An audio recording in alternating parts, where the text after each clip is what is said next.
Okay. in terms of So details. Yeah. now the campaign page is up. So what are you doing next? So, well, before the campaign, so this is all these activities leading up to the day it goes live on Kickstarter.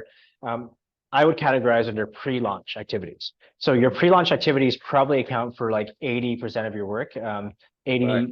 90%, because you're preparing in advance.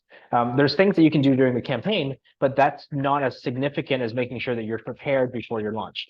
So when we talk about, okay, well, what are we doing during launch? A lot of that stuff has actually happened prior to the launch. So we've built up our audience. We've been engaging with them, maybe sending them surveys, maybe sending them product updates of like, hey, here's how here's how it's going so far. Here's our newest prototype, this type of thing.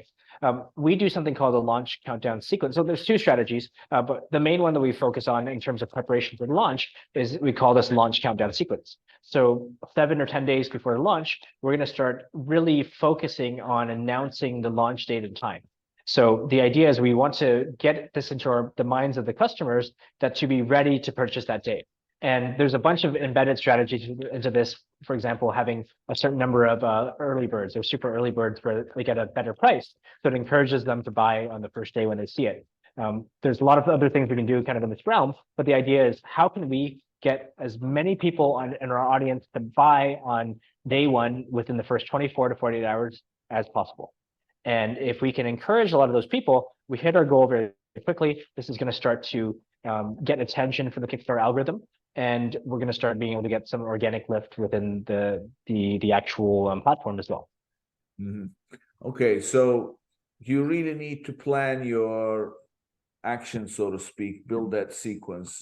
What's the value proposition for asking them to do whatever you're asking them to do, and then. And that will, it's just like Amazon. When you launch something, you have the honeymoon period where you're supposed to perform the best, and then that will get you better exposure and ultimately get you ranked. So this is the same kind of situation where right after launch, within the first 24 to 48 hours, you have the most people writing you checks, bottom line. But you have to work up to it with your pre-launch sequence. So that's Exactly, what I'm... yeah. Okay. Yeah, so pre-launch engagement, pre-launch preparation, this is all kind of building up towards that launch day to get them excited. So that's what we're really doing, and that's actually not like you're not doing this at launch. You're doing this before, Yeah. and to make sure that the momentum is going to be there during launch. Yeah. So this is called setting yourself up for success right from the get-go, right? So that's what you are doing.